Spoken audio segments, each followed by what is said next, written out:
You're listening to the Cantina Cast, your home for thought-provoking Star Wars talk.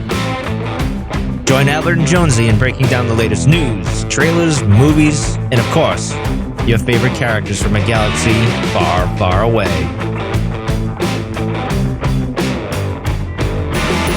Hello, everyone, and welcome to the Cantina Cast. My name is Albert Padilla, and this is episode 440, our Andor Anthology episode, where tonight we're going to talk about some of the media that may or may not be of significance when preparing to watch the new Andor series, which comes out here in just a few more weeks.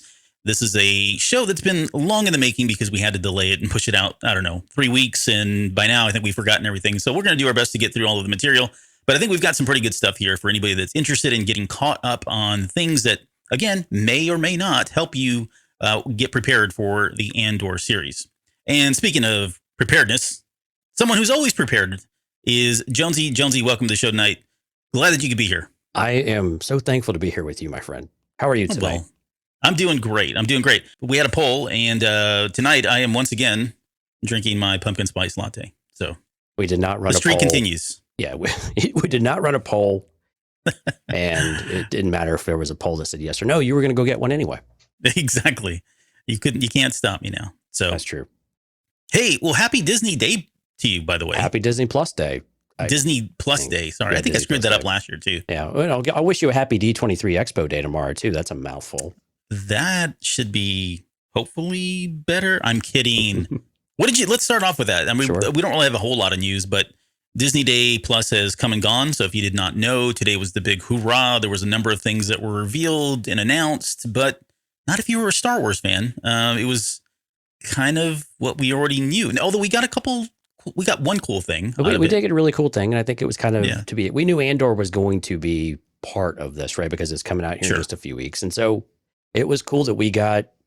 I guess this is the equivalent of like a sizzle reel of sorts, but we actually got a nice few minute clip of the episode. Yeah, pretty sweet. We're gonna talk a little bit about that tonight. And as well as a really good interview with Tony Gilroy and Diego Luna. I really enjoyed. I don't get to hear Tony Gilroy speak very often. I've read interviews, but watching, man, the enthusiasm, the energy he has behind the passion, man. Yeah, I mean, he was all about it. It just amps you up. You're like, man, yeah, let's do this. Right, gonna join the cause. Yeah, it's gonna be great. I mean, we're all gonna die, but it's gonna be great. It's going to be wonderful. It's going to be glorious death. That's right. I thought the interview it had a lot of energy. Seeing Diego Luna talk about the character and the way he did, it just seems like they're so well vested in it. And if nothing else comes, I mean, I have no doubts the series is going to be successful. And I think we're going to get everything we wanted and probably more. I could be wrong, but I don't think I am. But even if we don't, the fact that you've got two people like Gilroy and Luna coming into this and a number of other people, right, as part of the cast and crew, who are so passionate about this and doing this the way they did, says a lot about the future of Star Wars, right? There's still people like these guys that are really passionate about telling these stories, which bodes well for us, right? I want to ask you one thing really quickly. There was, I think it was last week, or at least since we last had a full-on episode, there was, I don't know if you call it, Tony Gilroy had made a comment, and it kind of blew up on Twitter, good or bad. I mean, it just, again, it's everybody takes their own point of view with these types of things. But he said that casting Andor was going to be a TV show for adults. And of course, the people that have always wanted, more quote adult content, right. And I don't mean like in sexual way or anything like that, but more adult oriented content. Well, there's a group ran with that hardcore, right? They ran with it and was like, okay, this is it. There's going to be blood, violence, etc. I don't think that's what he was saying. Oh. And then the other people, the purists, if you will, were like, well, that's not really that goes against what, George Lucas. This is why we can't have nice things. Exactly. We can't say anything nice or can't say anything at all because people take it different ways. But what are your thoughts about that? And how do you feel about that? I mean, the other thing that, and we don't necessarily need to make it part of the show because it's not in the show notes and I don't want to throw you a curveball here, but Mike and I at one point several years ago got into a discussion on the show about whether or not Star Wars would ever go for older content, like more mature Star Wars content. Really for kids, right? Yeah. Yeah. So, and that's brought up a whole bunch of memories and of us going back and forth on that. But what are your thoughts on all of that? I remember that episode. Actually, it was a pretty good one. It's more this adult theme type of thing. Kids, I don't know if kids would actually understand some of these things. And I think on some levels they will. But I think also it's really speaking to these generations of people. When you talk about migrants, like Diego Luna has brought up a few times, that's something that's difficult for younger kids to understand. But what I like about it is that while this is a show that appears to be geared towards adult from a comprehension and the story, it's exposing it's kid friendly enough to where it's exposing them to this different way of life, especially if you grew up here in the US. For a vast majority of people, but not everybody, have not seen this. They just think it's a news thing. It's hard for them to equate that to reality, and to see it in Star Wars or something that they might appreciate. While I'm not assuming that's reality, but it's a certain aspect that would bring a bit more. It'll bring it a little bit closer to them. That this type of story, if they were to go talk to someone in their family, that it might be like, yeah, that those types of things actually happen. There are places in the world that have revolutions, that are in a revolution right now, that have true civil wars amongst their own people. And so I think those are very adult themes, but I think they will continue to be presented in ways that are kid friendly or kid consumable, although they might need interpretation from adults. And so I think this is a great balance here. I think it's the adult type of story that the older generations, I think, will enjoy, and that will probably speak to a number of people who feel like this story hasn't been told from their perspective. Yeah. But I think it's also a way that it's another grittier version of Star Wars, from a really fresh set of characters that we haven't seen since in about 5 or 6 years. And then also that, just have a very different story for us to tell. And we see a very different way of life and period of time than really anything that we've seen in Star Wars in a while. Yeah, and I think the key word, the word that I locked in there at the very end was grit. And I think when we talk about Star Wars as being for older audiences, I think that's really what they're trying to go for. I still don't believe that they will ever get into like mature type stuff, content, blood, gore, violence, that sort of thing. Right. I can see both sides. And I think that was what I was arguing with Mike about, is like at some point, and maybe it makes more sense now that they would do something like that. And I know this sounds like heresy, and people are probably shaking their heads and going, what is he talking about?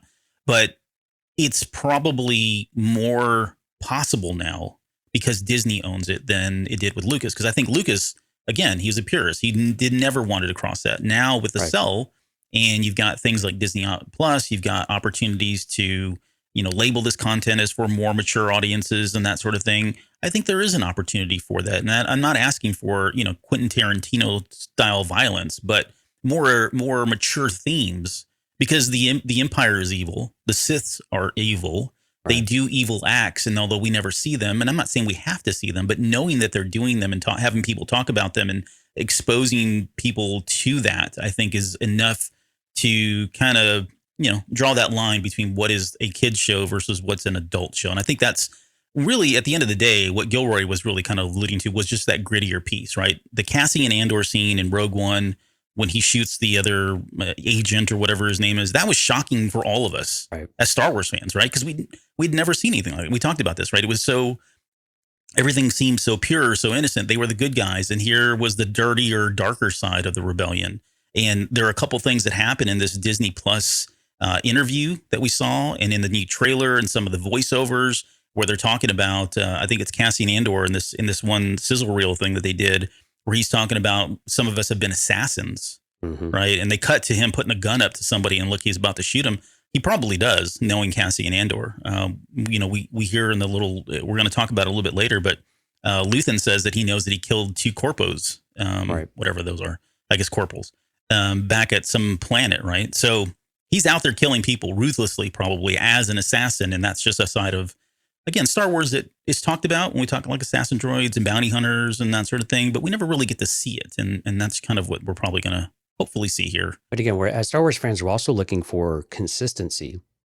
And when the example you brought up about from Rogue One, so far what we're seeing and what we're hearing is very consistent with what Rogue One was predicated on.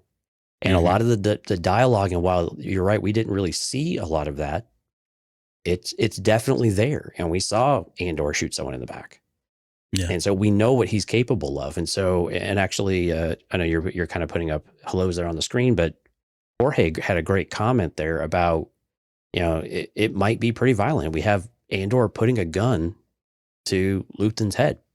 Mm-hmm. I mean, I'm trying to remember a time where we've actually had that level of like point blank in the middle of the head, just staring at, threatening someone. And I'm having a hard time. I mean, we've had, guns pointing at people, of course, but Yeah, we've had like the outlaw stuff, the gunfight type showdowns, but never. yeah, nothing in that kind of a threatening way from a hero. Right. Mm. And so, and again, I think this is where, and they keep saying this over and over, that Andor is not a hero right now. Yeah, He's kind of guerrilla warfare in many kind of ways. It sounds like we're starting to get this impression of, yeah, he might be fighting against the Empire, but it's more skirmishes. They're not wars. yeah, And I think that this is where we'll talk a little bit about this video here in a minute, and where that really leads to. And then, I'm glad you got Lauren's comment there. It's probably going to be fine as long as it has a sense of hope at the end. And Yeah. I think when you talk about Star Wars, I think that's where it comes back to. And that's what will help it feel like the rest of Star Wars, is that there is this hope that while Andor might be doing things that are morally or ethically wrong, mm-hmm. There's this idea that, I mean, we know that this hope and this thing changes for him later on through Jyn Erso and through this band. And Yep. so is this something that will we see in the show? Do we have glimpses of it? And again, it's more about planting those seeds at this point than anything else. So I was really Yeah. excited. I think this was a really fantastic addition to Disney Plus Day. And I think this is exactly the thing that we were hoping we would see. We still didn't get Mando season 3 trailer, and we sure as hell didn't get anything about Bad Batch. So that was disappointing. But we did get, so the Obi-Wan Kenobi featurette is now out there. I believe it's an hour long, behind the scenes about how they brought this to life. I have not had a chance to I haven't watch seen it yet. Yeah, I have not either. But I assume it's going to be pretty good. I've actually heard there's some pretty great moments in there, especially when Hayden and Ewan see each other for the first time. So I think that's around what was it, like the half-hour mark or something like that. Yeah. So again, I'm sure there's going to be lots of great moments in that. Looking forward to watching that. I think that's going to be cool. But again, am I disappointed about Disney Plus Day? No, not as much, because I know D23 starts tomorrow. And I think I at least prepared myself already, saying that, well, all of the big stuff, anything really new and spending some time, will likely come out tomorrow with D23. So Okay, I think the only thing I was really disappointed about today was still nothing for Bad Batch. Because if Bad Batch is coming out in 20 days from today, which is the 8th of September. It's not. But I mean, if it is, man, we are in the dark. What's what's the money? What's the odds on Bad Batch actually coming out on the 28th? I mean, everyone that's credible has already dismissed it and said that they've heard that it's not coming out that day. Nothing official still.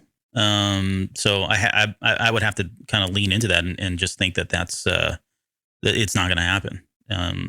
This would be a horrible fumble from a marketing perspective for them to not be touting this thing right now for that many days away. It just doesn't make any sense. I mean, unless they're going to really give Andor its limelight for the next, week or two, and then hit us hard with the promotional stuff of the Bad Batch. I mean, Disney probably could do that. They have the chops to pull something off like that, but I can't see it happening, honestly. Yeah. Why would, anyway. So Yeah. Jorge is saying that we are going to love the Obi-Wan featurette. So that's cool. And he's saying that now Reddit is saying January 4th. But here's the other. I like Reddit. He's a cool guy.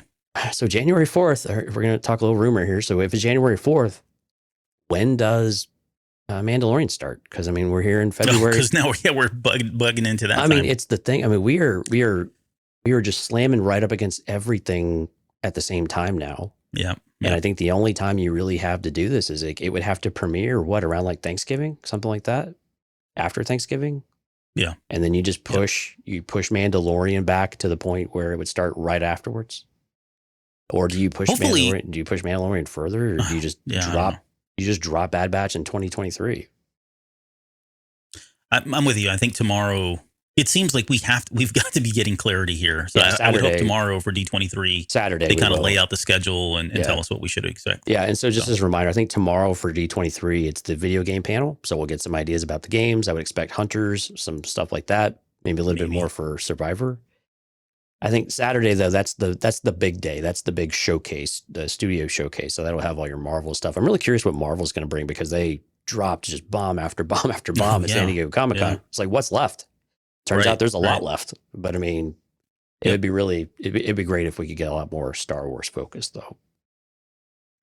Our day will come, man. It will. I mean, come on. I don't think we're being, what do you call it? I don't know. Greedy. I feel like we're being selfish. Why? Well, because we've got plenty of Star Wars. Yeah, we just want to know when something's going to be out. I want to know when I can get the rest of my Star Wars. Is that so Yeah. wrong? Is that so wrong? Is that so Yeah, wrong? I'm with you. You don't know me. All right, so hey, but we should probably start getting into the show here. 15 minutes in. No, before we do more impersonations. Real quick from the Cantina Cam, I mentioned this on the, like how I said that, Cantina Cam. Cantina Cam. I like that. That's Let's right. get that trademark. I just thought about that right ASAP, now. please. So I mentioned that I was starting to get some cool stuff in, and this was an unexpected surprise today or yesterday.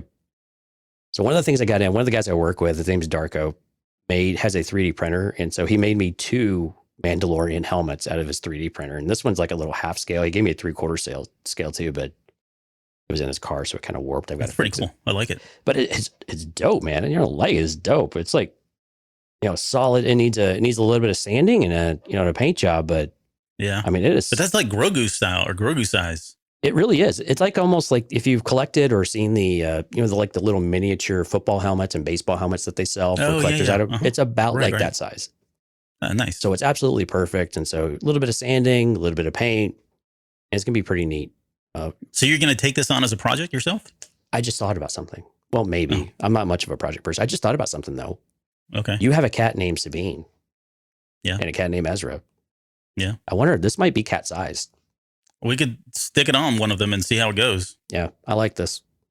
Or as Lauren says, baby in the bubble. Yeah, baby in the helmet. Baby in the bubble size. That's talking about Grogu again. Yeah. Anyway, Baby in the bubble. I just wanted to share that because that was pretty neat. And again, thanks to Darko for all that. And he said he's thinking about getting a full size 3D printer. And if he does, then he says he's going to make me a full size one too. So Yeah. Look at Gary over here swinging for the fences to get on your side. I like where Gary's going. That Mando helmet would make a great beer tap handle. Yep. I knows you. love you people. I mean, man, Yeah. we have some of the best listeners ever. Gary, you win the Mhm. internet today. Yep. Congratulations, buddy. Yep, you are Cantina Cam fan of the day.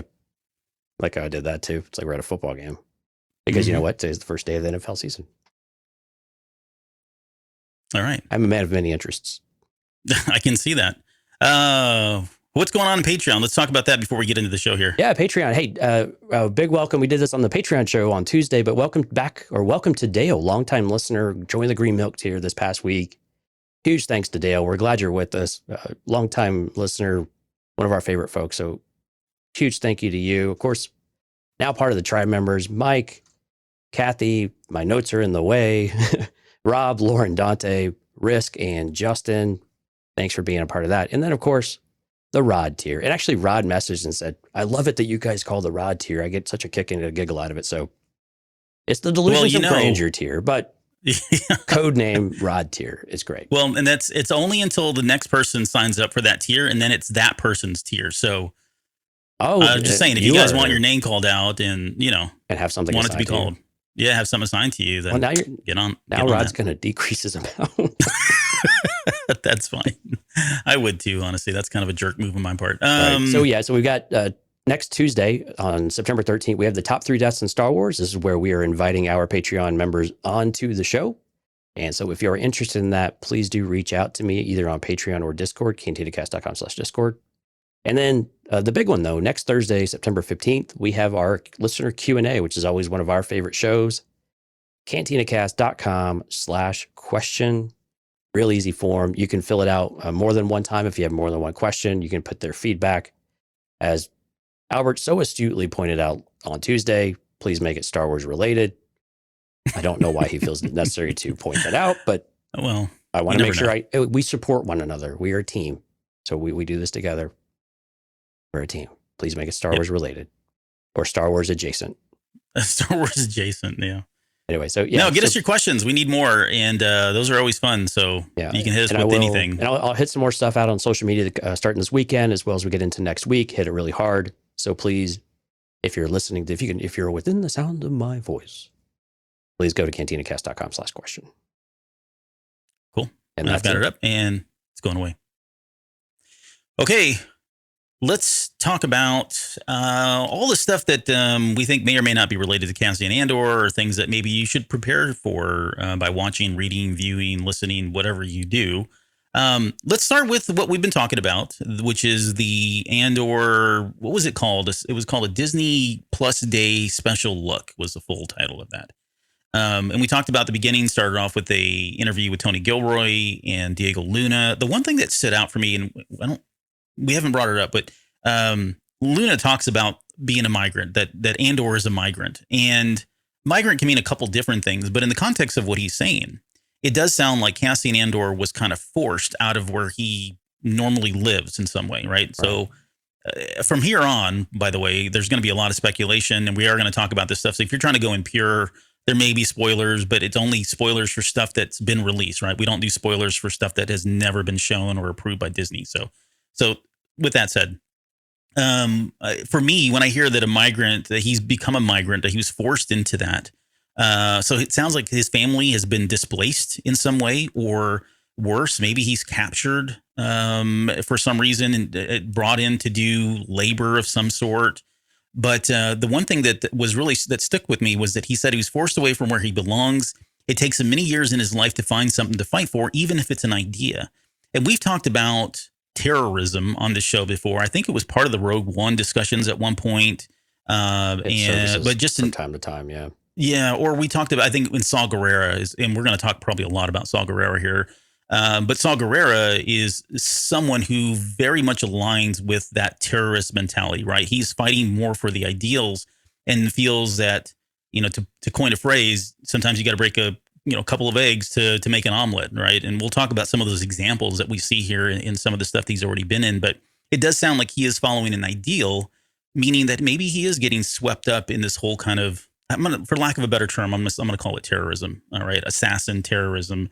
But then there's also a side of him that sounds like he's out there just trying to earn a buck, especially when we see the footage a little bit later when he's trying to get, a couple thousand credits for whatever he got for Luthen there. So anyways, what are your thoughts, I guess, on Andor from that perspective as a quote terrorist or someone who's aligned himself with an ideal rather than a cause? Well, it's this idea. I mean, you're trying to survive. And I think a lot of this is just, unfortunately, migrants, when they're forced out of their home or they're forced into some sort of servitude, you're just fighting to live day over day over day. I mean, we see this in real life. We see it in Star Wars often.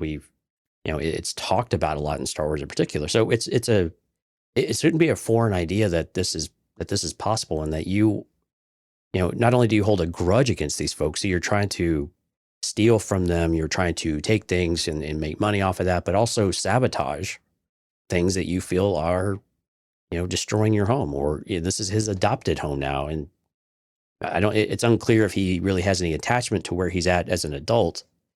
We're given that impression that maybe, yes, he does have some of that he's, willing to fight for, but again, it's this idea that he's been, everything that he had that was once his has been completely taken away from him.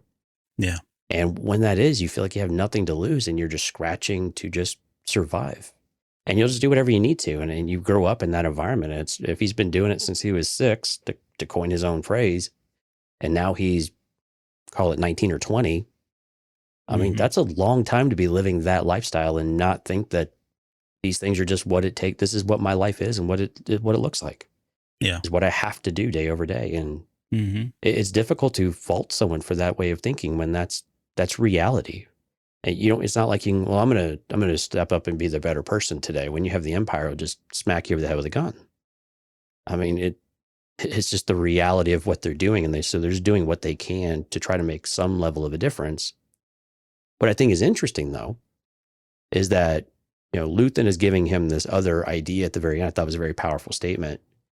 Was, what if I could give you a way to actually make a difference? What if I can actually give you something you can actually do something that will make an impact, and that will actually take it to these, I won't use the word he used because we try to be a bit PG-13. But yeah, something, this is, don't you want to fight these, for real? These B words. And so, it's but I mean, it's a great quote. And when you're talking to a young man in particular like that, with that's grown up in this lifestyle, and clearly he just has it out for the Empire because of what they've done to him and his family.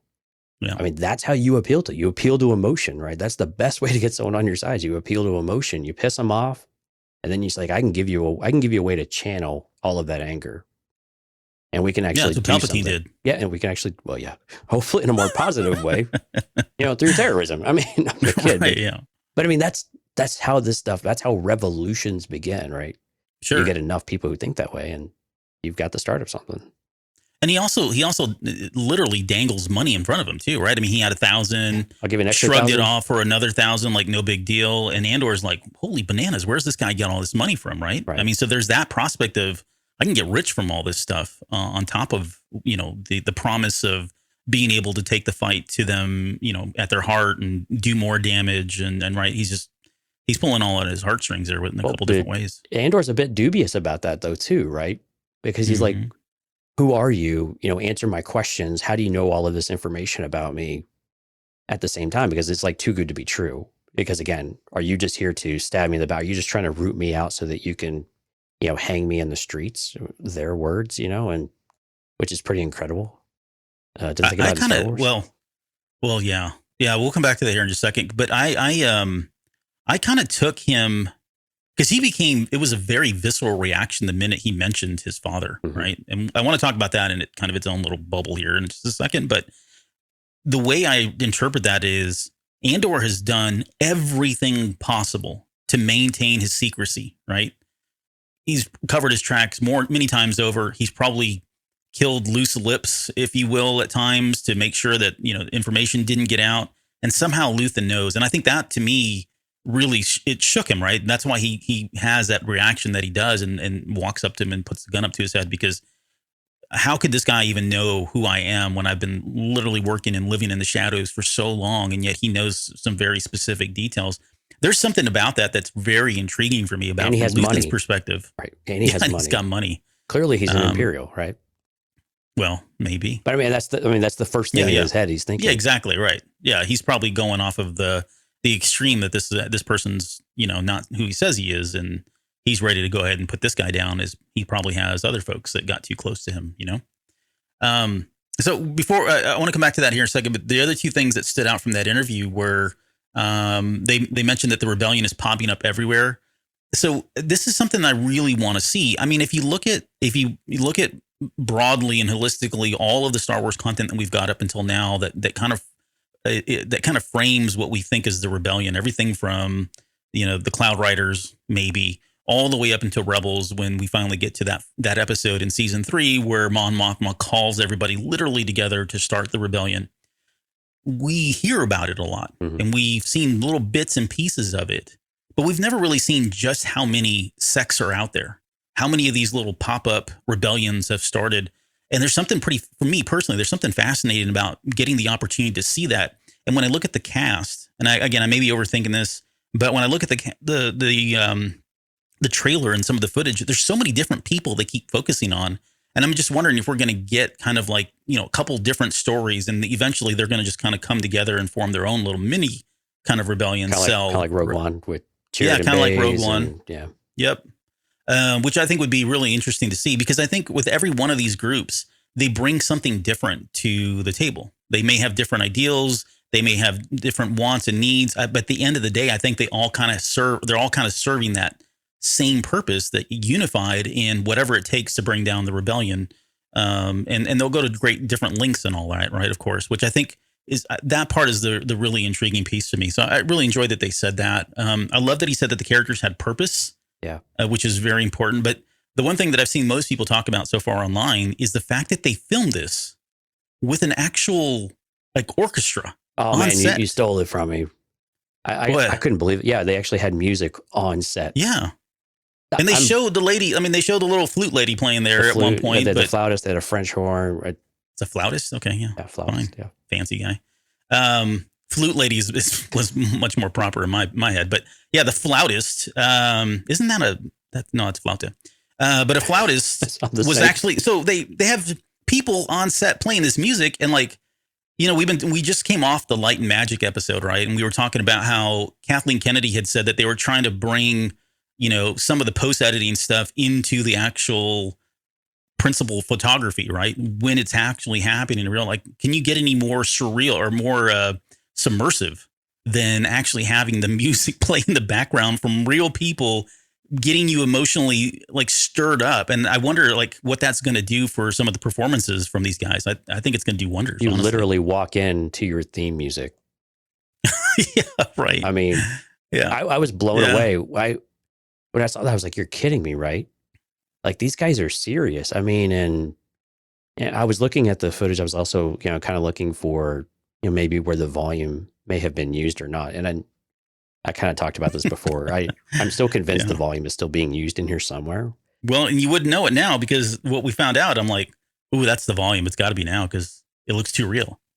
No, I'm kidding. Go on. Sorry. Well, there were definitely some scenes with green screen in the back. So I think there is still, some traditional green screen stuff going on. I still think like when young Andor is staring out at the, at the mining, yeah, the strip that's got to mine, be something. that looks. I would imagine that's not a green screen. I would imagine like, just put them in front of the volume. It would work. That type of scene would work okay. But anyway, yeah, the orchestra though, I was just blown away. I mean, that is just incredible. And why I never thought that would be a thing, that baffles me because, well, it does make sense because with instruments and stuff, having them outside in dusty, dirty environments is not good for them, especially string instruments, but any kind of wind instruments the same way. It's just the money problem though, right? Just throw money at it, get it cleaned up. These things are expensive. As someone who owns a very expensive string instrument, it is, yes, no, you don't do that. Okay. You don't have them outside very long and that stuff in the sand. Sand, it gets everywhere. Oh my gosh, stop it. And as in Brotherhood, we know it gets in all the joints and stuff now too. So, hey, we're going to talk about one of the Rebels episodes tonight, and that line is in there talking about sand. It's Sabine who says it of all people. But sorry. Lovely. That's going to be a 45-minute dissection. A 45-minute breakdown on that one line. But no, sorry. But no, you're talking about immersion. Immersion, absolutely. I mean, I can't imagine I really want to see the performances, and I want to know which scenes they actually did it in because I want to see if I can feel that. And now I'm going to watch it. I'm going to be like, is that the scene? Is that the scene? Is that the one? This is pretty powerful. That's pretty good. Is this the one? And so, damn it, Disney. Yeah, no, it's going to be great. So, okay, so let's talk about the footage real quick. I think we've pretty much covered everything that I at least had in my show notes, except for the big one, which is they hung his father, right? There's kind of, we've been talking about, when we were talking about kind of speculating how did Andor get pulled into this, and I think we had theorized that there probably was something that was done to his family members because it's felt so personal, right? And we were only going, this is even before we had seen the trailer. We were going solely off of his performance in Rogue One. And how do you get a 6-year-old embedded in something like this, right? Entrenched in something like this, an ideal of sorts. And usually there's some kind of trauma that's involved. It usually involves some, parental figure or a brother or sister. And it sounds like this might have been that catalyst, right? Or that kind of turning point for him. If they, if one, yes, he got forced into being somewhere where he's not, but then on top of that, he was witnessing his father being hung. That's probably enough motivation for somebody to really go, you know what, I'm going to get back at them in any way possible I can. And to point it out, it's very similar almost to like the Saw Gerrera story in that, what was his purpose? What was driving Saw Gerrera?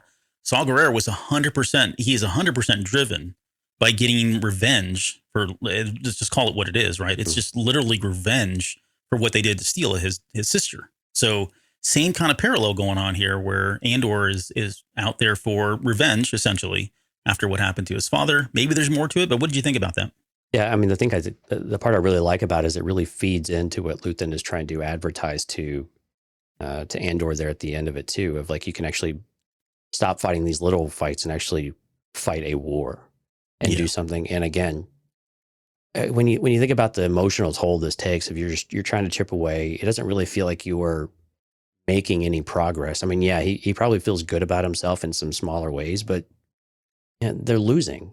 I mean, every day the grip is tighter, right? And so if you're given the opportunity to actually do something special on a grander scale, you can really leverage that pain and actually feel like, okay, maybe this is the one thing I'm able to actually go there and do if I can trust these people in that kind of way. And I think that's going to be the interesting part of the story is how that is he manipulated in any kind of way, or does he feel manipulated maybe more so than actually being manipulated into becoming and being shaped into this weapon, into where we see him in Rogue One, where you have a bit of that conflict coming through, that he doesn't have to be this sharpened blade that they've made him into. So I'm curious what kind of conflict that's going to bring in within him, interpersonally between him and the other characters, but also just internally, if he's okay with that, or if he's already kind of past that point anywhere, this is just a next logical step for him. Yeah, no, I think we're in season 1. I think we're going to get the answers to that. I mean, that's probably what all season 1 is. Yeah. Yeah, exactly. Yeah. Because season 2, I think we've got some.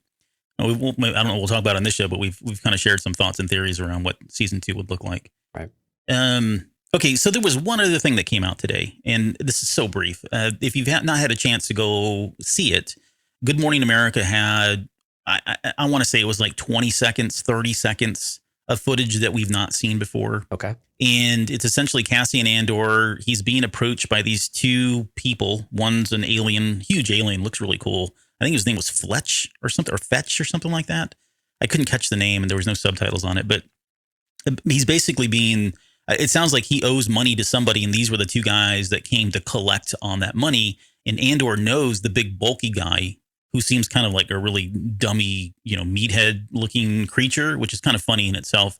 But that was really it. There was nothing more to it. I don't know if they were trying to show that just to kind of have an exclusive of some sort, but we have no context whatsoever. That was the really weird thing about this clip. It's like, okay, cool. Like you can't even get how this fits into the story at all. So I don't know. It's almost like a late night interview where they show you 30 seconds of a film. You're like, okay, what were we just, they shape it up for you and it really didn't help at all. You're like, well, okay, well, even then, like when you're watching like a late night show, they'll set it up, right? Oh, okay. This is in this scene. I'm doing this, blah, blah, whatever. And then they play the clip. That makes a lot of sense. Right. They did nothing. The guy was holding a cupcake. They cut over to the clip. They came back. He's still holding the cupcake, and they promoted that Andor was coming, in a few more weeks or whatever. And that was all. Those were vital, important pieces of information you just share with us that we cut from and then back to the cupcake. Someone holding a cupcake. Yes, I like cupcakes. It made an impression on me. I don't know what to say. So which was more appealing to you, the 20 seconds or the cupcakes? The cupcake. No, that creature is the most appealing thing. Honestly, it looks great. I can't tell if it's special effects or practical effects, but I can tell you when you look at Diego Luna and he's looking up at this thing, sometimes it always looks a little weird, right? Because they're supposed to make eye contact. Yeah, the angles are never quite right. The angles are sometimes off. It was really exposed in the Phantom Menace, the Phantom Menace, but that's not a critique because they were pioneering that stuff right at the time. But now it's like sometimes you still see it where they're kind of looking, but their eyes are over here. But no, this was spot on. It looked like he was looking at whatever this thing was in its full. Not only the eye contact. I know I'm getting way too. I said I wouldn't do this, but not only the eye contact, but like the depth, I guess, or the girth of the character. Sometimes they don't take that into account, and they're only focused on a single dot, and it exposes itself sometimes. I didn't see that in here. So there you go. There's your 60-second analysis on that one thing. All right. That I said I wouldn't do. Okay. This guy know how to party or what? All right. So that's it for Disney Day. Let's talk about Disney Plus Day. Whatever. Disney. It's whatever. It's Disney Plus Day. You're right. It's Disney Plus Day. And that's the Good Morning America stuff. It's something. It's something. Okay. Let's talk about some of the things that we have watched recently to get ourselves prepared for Rogue One. And I think everything on our list was pretty good. Like, not to pat ourselves on the back, but I mean, it's kind of it's almost a no-brainer, but unless you're going out there and looking for it, then, you may not think of it. So hopefully if you guys want to go out and watch this stuff, feel free to do so. I think it's worth the experience. And there's some really good stuff that you can revisit as part of this. If you don't, then we're here to kind of tell you why and what you could, what you missed if you didn't see it or you don't want to see it. So maybe it helps frame some stuff in Andor. I'm kind of curious about your approach. So when I went into this, I'm like, okay, what are the things that, if I wanted to know like where we were at in this time with some of the characters we know, I kind of boiled it down to just a few to make it kind of palatable. It was, Saw Gerrera, because we don't really know anything about Andor at this moment in time. So I kind of set Andor aside, but Saw Gerrera, we know is going to be a big character.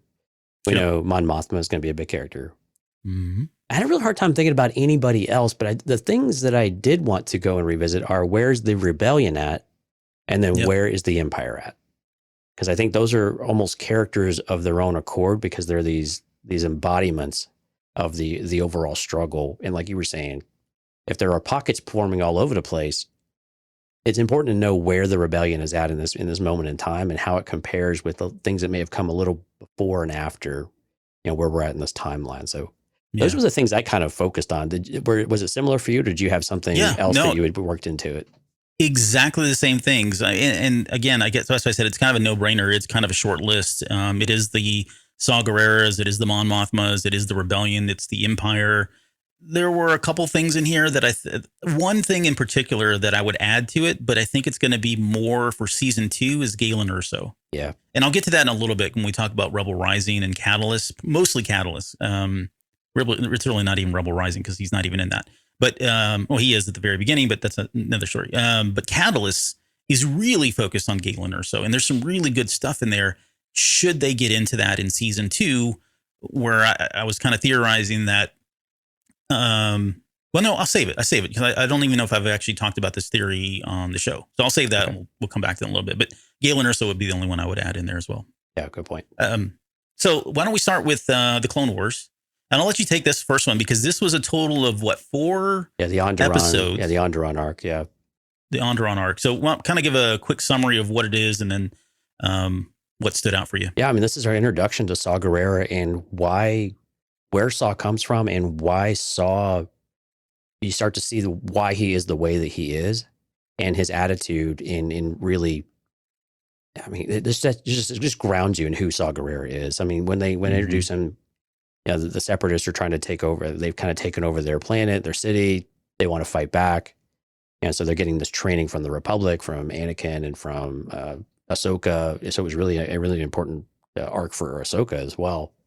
And also from Rex. And so, but of course, Saw and his sister, Steela, right? I think it's her name, Steela Gerrera. Yeah. Steela. Mm-hmm. So Steela is really she's the one with the brains. Saw's the one with the muscle and the arrogance and the fortitude to go and push forward and just kind of do whatever it takes. So an interesting dichotomy between the two of them, which I think is going to play into Saw and Mon Mothma's, relationship. And so I'm really curious how Luthen works in all of this too, because Luthen kind of, to me, feels like he might be in the middle somewhere.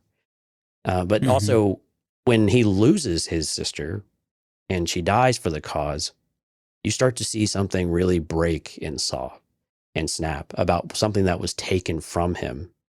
And in Star Wars, I think what's really important in Star Wars, we've seen so many characters come back from that. We don't let them stay in that place. We pull them back. We give them this hope that Lauren was bringing up earlier, as long as there's hope. And it kind of seems like Saw might get there. But no, every time he has an opportunity for that, it just seems like he's unable. Every once in a while he makes the right call, but then he just doesn't. Yeah. And so by the time we come back to him in later content, especially into Rebels and stuff, we start to see the Saw that we'll see a lot more of in Andor, I think. But it's really important for this arc to get you established on who Saw Gerrera is, where he comes from, and just on a real high level. That's what's really important about this arc. What were a couple of moments in there that you think are really vital for people to really catch, though? Well, I think you kind of covered them all, because I don't want to. We're going to talk a lot about Saw Gerrera tonight on the show, because he does come up in some other things, and I think it's more about, again, the idealism that he has is very reminiscent, similar to what Cassian Andor is going through, and so I think it's important that we continue to keep that in context and we talk about it. However, that's a good point. That's a really good point, actually. Yeah. That said, though, I want to ask you a question about something, because as I was watching that episode.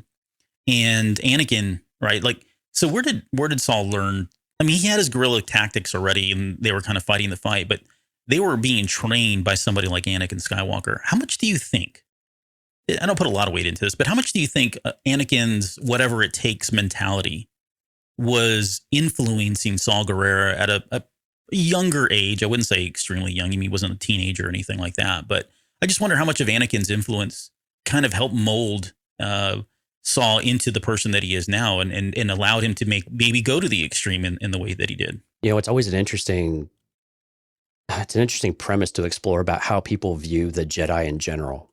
Is it whether they should be the Jedi that do things at all costs, or should they be more of this peacekeeper mentality?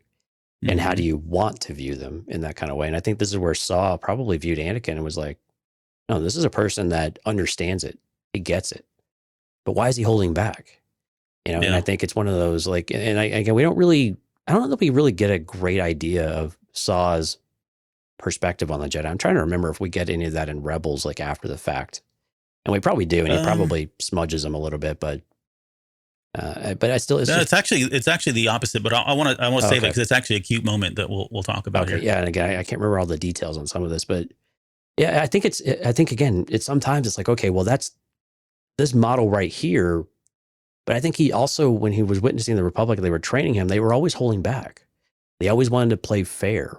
And so it always felt like they were just on the cusp of losing, and they had to take all of these extra chances just to be able to, just to survive, not only just win. And it wouldn't surprise me if he laid that at the feet, of that band for his sister's death too. And that type of, even if they weren't directly responsible or responsible at all, because they really technically didn't get involved, kind of, it was still that environment, that war that brought that to his doorstep. And so hanging on all of them, and then they're not willing to do what it takes to win. They won't even fight, at least officially. It's just cowardice. And so I think you do get that ingrained in his head of like, no one else is going to do this. I got to do it myself. And if they're not going to do what it takes, there's no one else to do it. I have to protect my own. He's not necessarily doing it for himself. He's doing it for the people around him too, in his own kind of way. It is a very good comparison though with the way that Anakin works. It's very self-serving, exactly. but when it's necessary, he protects those closest to him and around him because he really does care. But at the end of the day, it's still kind of about himself in a lot of ways. Yeah. And there's when we get to the Rebels episode, I actually wrote down what he says about that very thing. So I'm glad you brought that up because it's a little skewed, of course, because of just who Saw Gerrera is, right? Yeah. The lens that he's looking through all of this is kind of whacked. For a sane person, it's difficult to kind of comprehend sometimes. Yeah. Yep. Those two episodes, if anybody's interested, was it just 2 or was it 3? I forget now. I think it was either 3 or 4. Was it 4? Yeah, I think it was 4. Oh my gosh, usually, that's right. I just thought about that. Usually Clone Wars episodes or arcs were in 4. So that's in season 5. The first one's called A War on Two Fronts. Right. And then Front Runners, the Soft War, and then Tipping Points. So it's a good arc. I really enjoyed it. I definitely recommend it.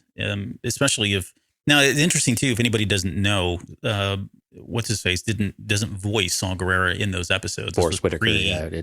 Forrest Whitaker. This is pre Rogue One, so it was a different actor. But and I think his eye color changed as well. I think that was a big deal when Rogue One came out. We were talking about the eye color changing. Yeah. Like how dare they change Saw Gerrera's eye color? Little did you know all the change you were going to have to be prepared for. Right. That was just the tip of that iceberg or asteroid, whatever it was.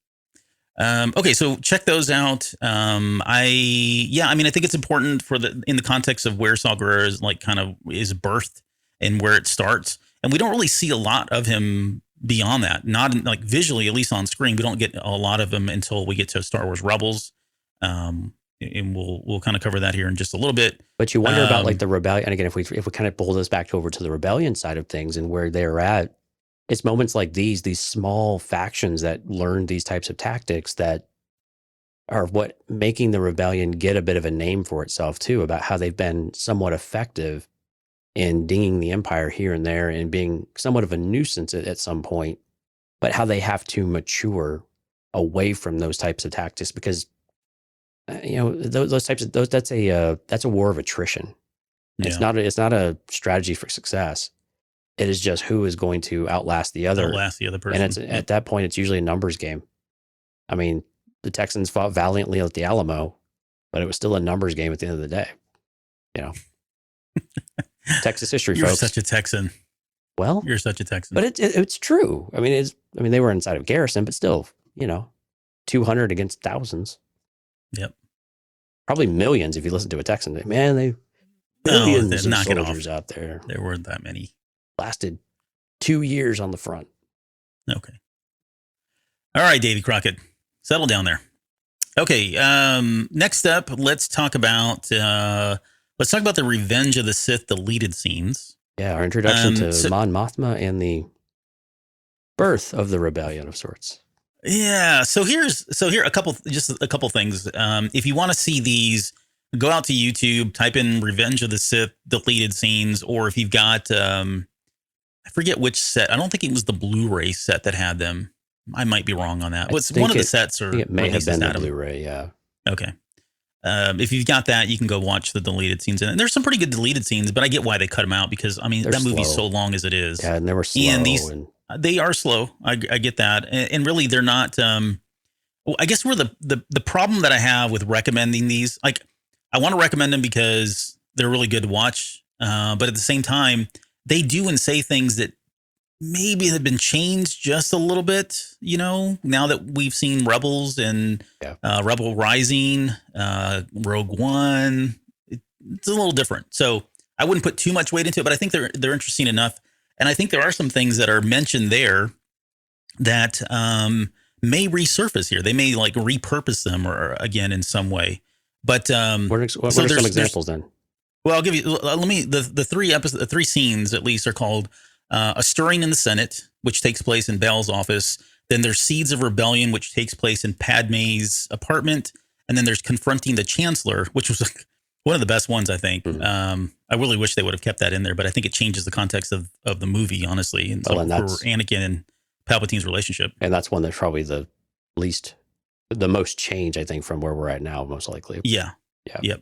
But that Confronting the Chancellor takes place in Palpatine's office. And so some of the things that I feel like were maybe just a little bit different. It sounds like first off, it's got Bail Organa in all these scenes. Mon Mothma's in all of them as well. Well, I can't remember if they're in the last one, but nonetheless, they're in the first two, and they're kind of leading most of the discussion along with Padme. I forget who these other people are. They're like, some of them weren't very good actors. I'm just being honest, but so maybe that's why they cut them out. But the things that stood out to me are like this idea of the delegation of 2000, right? That somehow 2000 senators came together and created this delegation of 2000, and they were supposed to challenge Palpatine so that he wouldn't continue to amend the Constitution, which I always forget there was a Constitution like that was established by the Republic. I don't think we talk about it enough. I don't know that I've ever seen it. I know in Legends it was mentioned, but in canon, I don't even know that it was really we should discussed. Ping some of our contacts at Lucasfilm Publishing and say, hey, we need you to publish the Constitution of the Republic. Of the Republic, yeah. But nonetheless, they have a Constitution, and kind of what we get in these deleted scenes is that ever since Palpatine came in, he starts amending the Constitution, and he keeps amending it, allowing himself to give more power and more control, specifically in the way of governors. And governors is something that did make its way into canon when we get to Star Wars Rebels. There was a couple characters in there that were actual governors. I think we're going to see governors in this particular series in Andor. I think it's probably fair or feasible that we'll see those. But the conflict is that now that he's putting these governors out there in charge of the systems, the Senate now feels like, well, what is our purpose? Like, what are we, we're no longer in control. And, at the very end, Palpatine's trying to assure them, oh, no. What the governors are doing, their duties are not going to conflict at all with what the Senate's doing.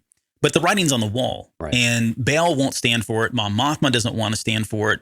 They want to do something about it. And what I found particularly interesting was how passionate and how aggressive Senator Organa, Jimmy Smits, was in these scenes. Like, he was wanting to fight a war immediately. He wasn't going to back down. And so what they were trying to do is kind of paint this picture that's like in these offices, in these three scenes, that's how the rebellion kind of got started. Right. And now we know it's much more than that, which we'll get to here in a little bit. But what are your thoughts, I guess, on these three scenes and what stood out for you?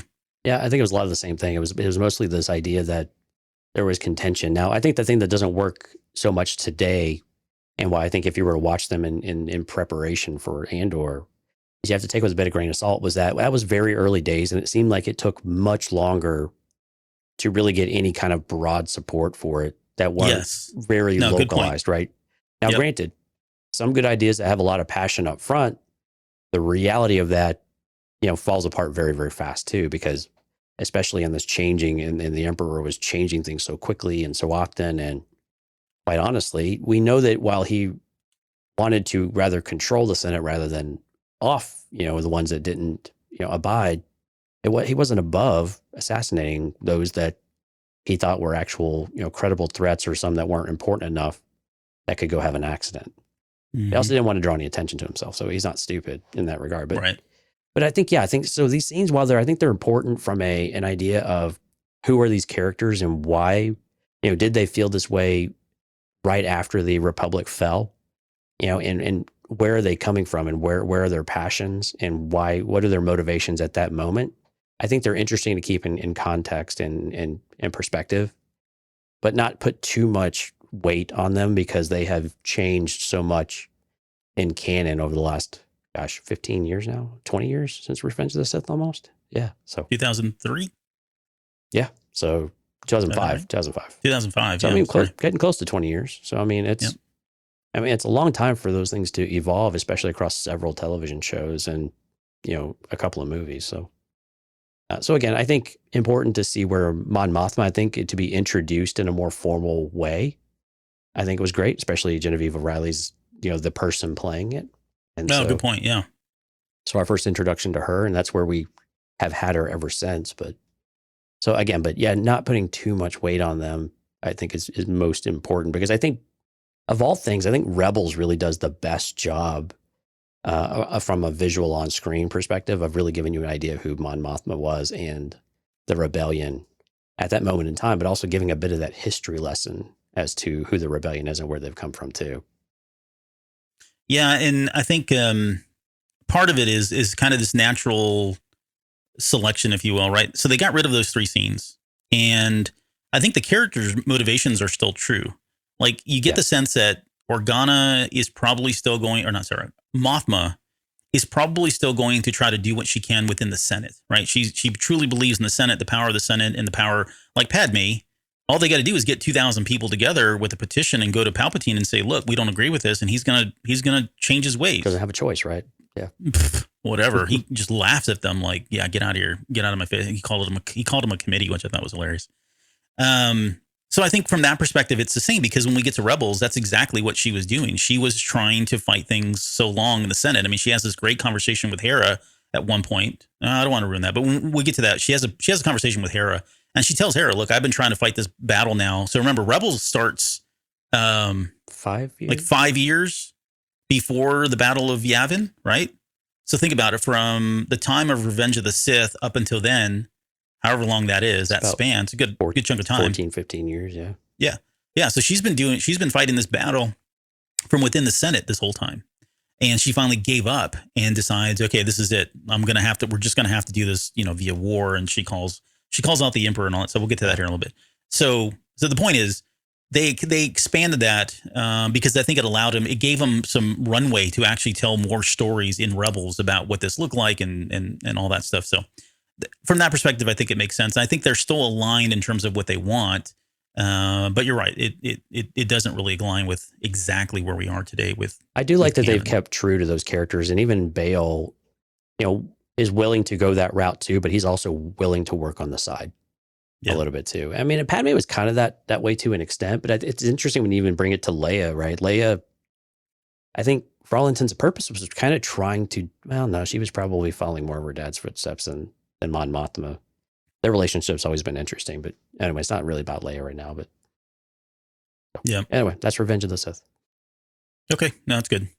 I want to talk quickly about Rebel Rising. Yeah. I don't think we've ever covered this book. I don't remember if we did. No, we haven't yet. I think we did. Well, did we? Not me though. I think it might have been maybe Mike or yeah. I don't know. It's been a while, man. But first off, as an aside, I forgot that Beth Rivas is the writer for Rebel Rising. And so now I've got a totally different outlook on The Princess and the Scoundrel, because I was like, I'll get to that when I get to it. I wasn't really excited about it, but I actually really enjoyed A Rebel Rising a lot. Like I know I talk about that book quite a bit, but it is such a good book.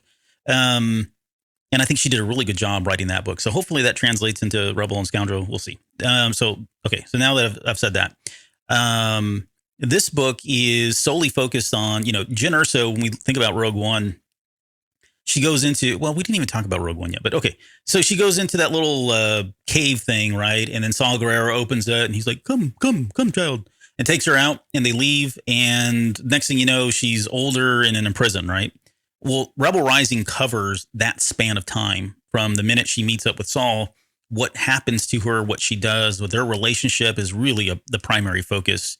And the best way I would describe this is it really changes your, as awful as Saw Gerrera can be, he's such a good person in this book to her at times. Like, it's not all the time, right? He's still it's another one of these stories where, this older person has been put into this father figure role reluctantly, almost to some extent, right? He's having to raise essentially a girl, or, who he treats her like a daughter by the end of the book. Spoiler alert. Right. But it's a struggle, right? He has to raise her, and he raises her the only way he knows how, which is teaching her espionage and teaching her how to fight for herself and use a blaster and use batons, which, we see her is supposed to be like her primary weapon at the end when we see her in Rogue One. And he teaches her all about, terrorism, basically. Yeah. But the one thing that stood out for me, I guess, is there is a character in this particular book, and her name is, I forgot the name now. Let me go back to my notes here. Her name is I'm scrolling down. I think it's Edessa. Yeah, Idrissa Barak. Okay. Right. So Idrissa Barak is a character that has connections with Mothma and the rebellion, like one of the main rebellion cells. And what you get the sense of in Rebel Rising is that Saw Gerrera is out there fighting these battles, and it's still early on. He's still not like the grizzled kind of really crazy guy that we see in Rogue One, but he's getting there, and he's doing some things that are very questionable, killing innocent people, just to kind of be blunt about it, for the sake of trying to establish fear, right? He's trying to scare the Empire. And again, that's the definition of terrorism. But he's going around doing these things. The main rebellion forces, the people with really a lot of power, a lot of money, they know about Saw Gerrera. So we're talking about the Mon Mothmas, we're talking about the Bail Organas and the Luthans and whoever else that's in kind of in power. So they're all well aware of what Saw Gerrera is doing. What I found interesting, though, from this is that this character, going back to her, Idrissa Barak, she has contacts with the Mon Mothmas and the Bail Organas, but she's almost like a liaison to Saw Gerrera. So she goes back and forth. Eventually she ends up kind of helping raise Jyn, because Jyn needs like this, womanly figure in her life or whatever. But I wonder if like somebody like her could pop up in the series. And that's why I'm bringing this up. It would be interesting to see her as kind of that person that's as a liaison that brings Saw Gerrera in there. There are other characters as well. I mean, there are a lot of people in this book that we don't know the fates of. Some of them die, some of them live, but he's got so many people coming in and out of the rebellion that are coming into his area. Some stick around. Some are like, whoa, this guy's way too extreme, and they leave, they bounce, they go to another group. So if you want to know more about like Saw Gerrera, what he's doing with the partisans, right, which is those fanatics that we've been talking about, I can't recommend the book enough, to be honest. Yeah, it's kind of critical reading, I think, from that regard, because, and this is where some of what Jyn starts to have a bit of a problem with Saw in is the tactics, his willingness to sacrifice others and then, for the greater good kind of thing. And that and you kind of feel it in the Andor trailer, right? Let's just call it war, greater good, whatever. It's just war. And there are casualties, there are collateral damage in war.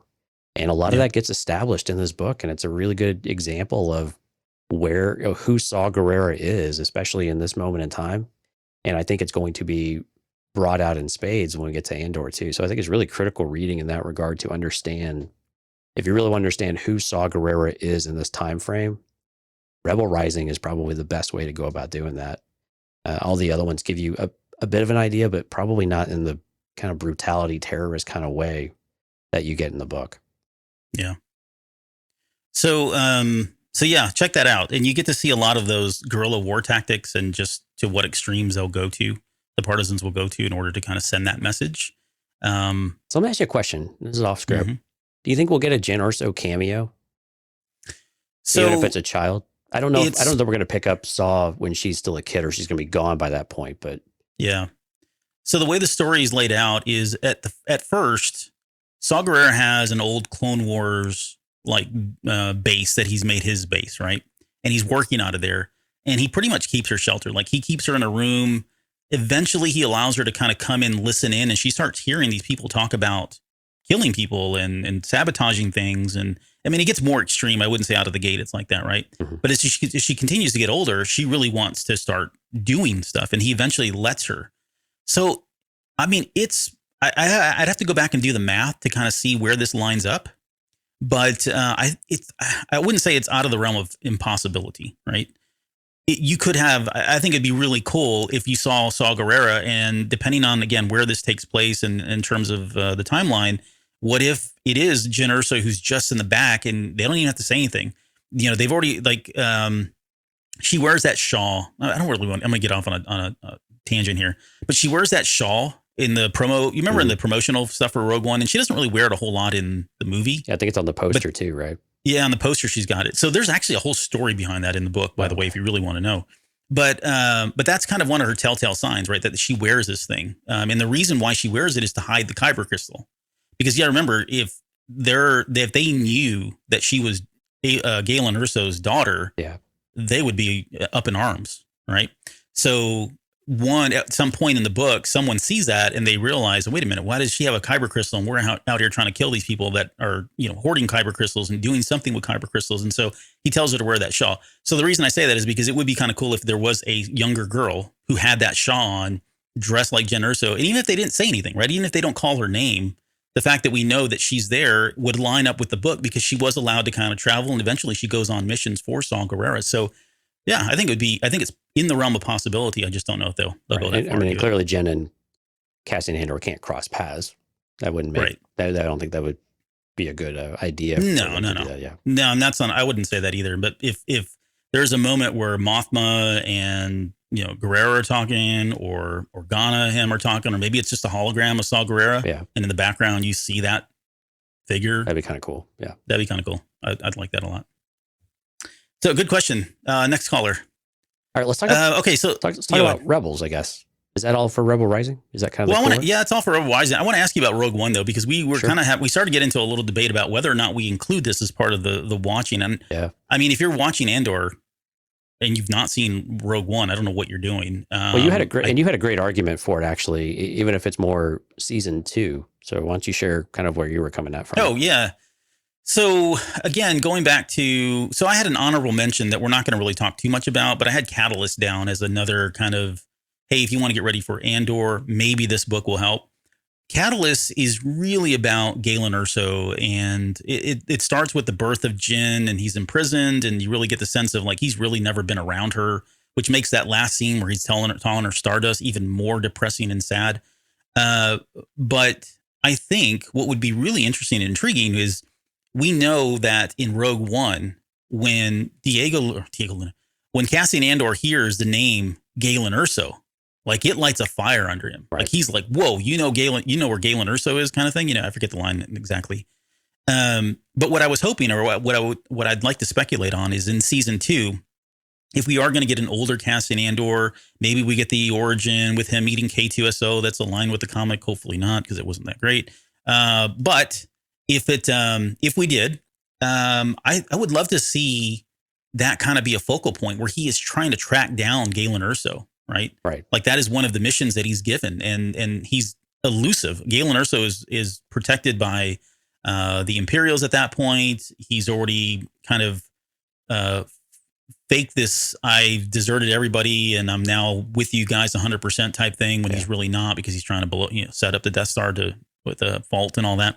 But yeah, I think it would be interesting for him to be kind of on the chase, and I think it'd be a great way to bring in, what was his name? It was one of the Mickelson guys, wasn't it? Yeah, Phil Mickelson. Not Phil Mickelson. That's a golf. That's a golfer. It's not somebody. Mads. It's Mads. Yeah. Okay, so it would be. Was it Mads? Yeah, Mads Mikkelsen. Or was Mads Thrawn? It's one of them. One does Thrawn, one does Galen. Well, Mads Mikkelsen, he's the one that did Doctor Strange too, right? Doctor Strange as well. Yes. Not Doctor Strange too, but he was in Doctor Strange. Yeah. Right. He was. I don't know. I forgot the name of the character. Ash is here. Ash, look that up for you. So thank you. No, but seriously, I think it would be cool to see somebody like Cassian Andor, like trying to find Galen Erso and on the trail of what was really happening there. Because Saw Gerrera's on that trail too. It's Mads Mikkelsen, by the way. Yeah. Okay, cool. Thank you. Confirmed. But yeah, it would be cool to see them like they know something's going on. They know that kyber crystals are being, gathered and they're doing something with them. But, that whole idea of the Death Star, when it's really like, even if he doesn't know, because he doesn't know by the end of, he doesn't know really in Rogue One. They just know that they're trying to, well, no, I guess he does by the other end. Yeah. But you get what I'm saying. Yes. I beat this dead horse. Well, again, yeah, in season 2 of Andor, if you want to have Galen Erso be part of that story, Rogue One starts to really become a lot more prevalent because there's a lot of Galen Erso story there and a lot of, kind of leading ends. And then also, like you said, Catalyst, which is about that developing story. And so I think those make a lot of sense, especially as we get into season 2. This is likely to focus more on Andor, though, and where he's at. And so I think Rogue One still has value from that perspective, and as well as for Saw as well. But I think what it still does for Andor is it still establishes why that intrigue and that mystique as to why he is so invested in it and what do these things mean. So they kind of whet your appetite a bit to say, okay, why do I care about this character? What are the things that make him interesting? What are the, where is this conflict coming from? How does that character change?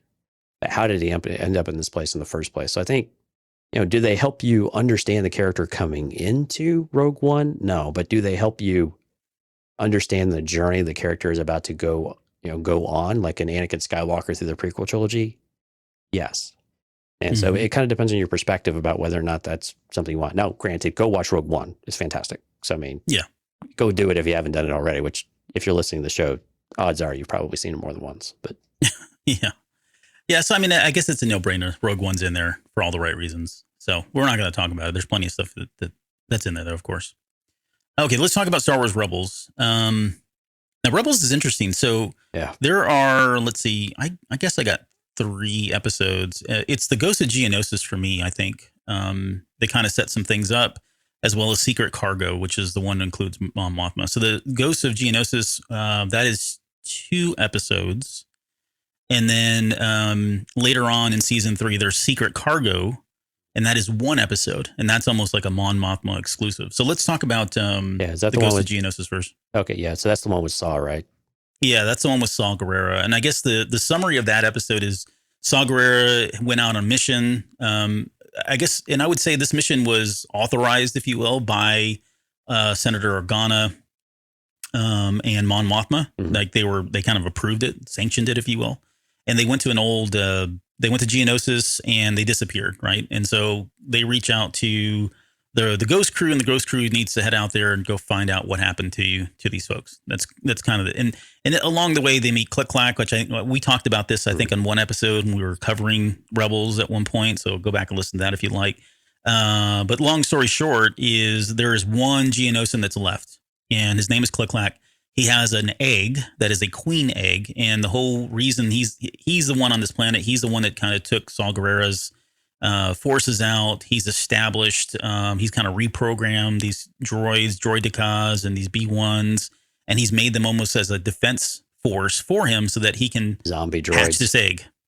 What's that? Is this the zombie droids? Yeah, the zombie droids that he repurposed. And that's kind of the gist of the story. What's really interesting about this story is that this is the first sign of, like, at least visually, like in Rebel Rising, we see this, of course, but for us, this is our first introduction of like how much Saw Gerrera has moved away from where we saw him just in Clone Wars to where he is now. And it's Rebels, so they had to keep it a little bit light, but he's disturbing everybody around him because he's very forceful and he's trying to hurt this Geonosian and everybody, and of course, Ezra is the one that's, the sympathetic kind of, I can understand what he's feeling and saying. So he's trying to stop him and, that sort of thing. Right. But I think there's some really good points in here that they talk about. And I'll get into those in a little bit. But what did you think about, what are your thoughts, I guess, on this particular episode? Yeah, this is where you start to see the brutality of Saw, I think, coming through really clear on screen. But I think the other interesting part about it is that by the end of it, you still see the humanity in Saw Gerrera.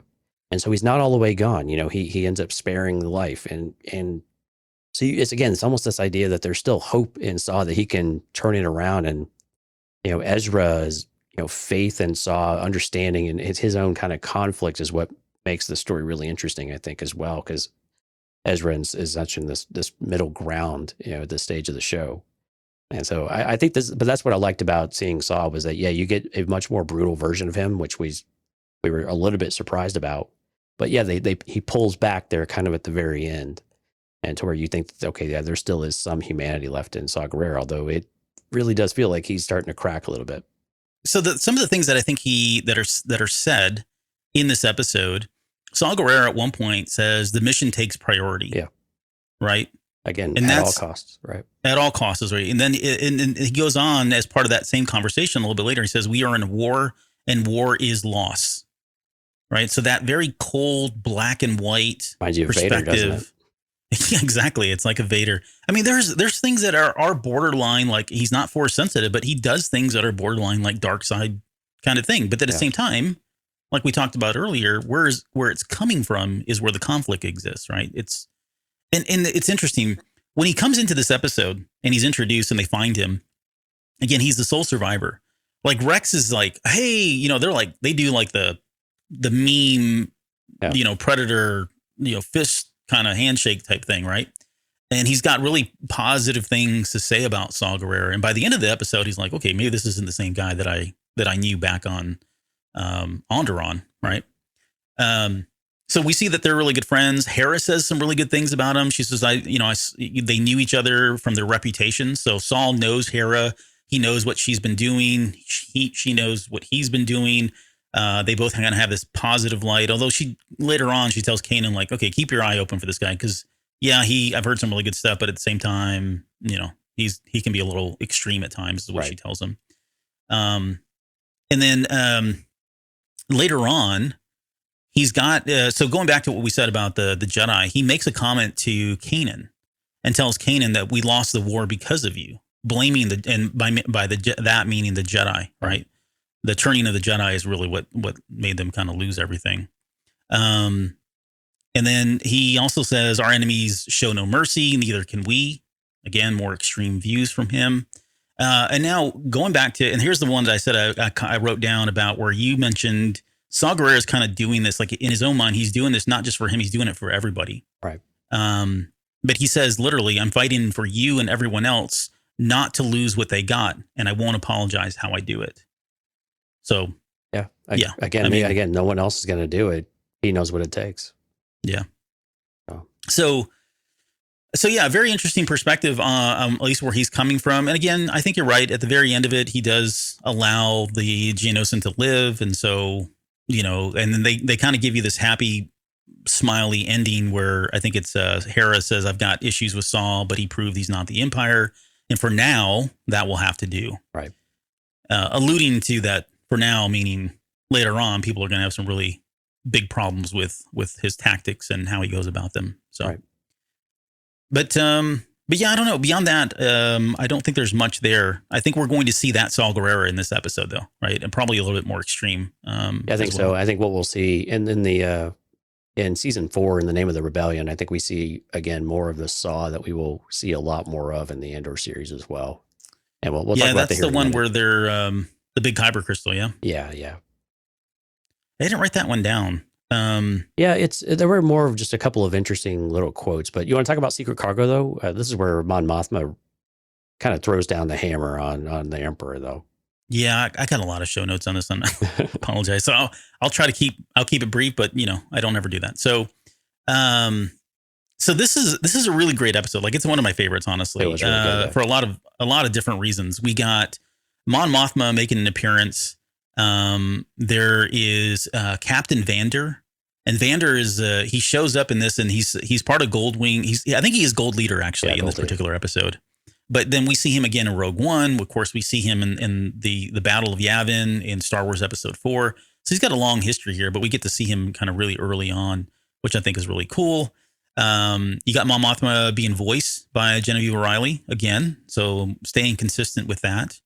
But really, where I think this one is why this episode is particularly of interest is because this is where she finally lays it out on the Emperor, like publicly. She goes out and damns him publicly on the HoloNet. I'm assuming it's a HoloNet. I don't know if they ever really say, but she goes out and damns the Emperor for what he's done. I want to see.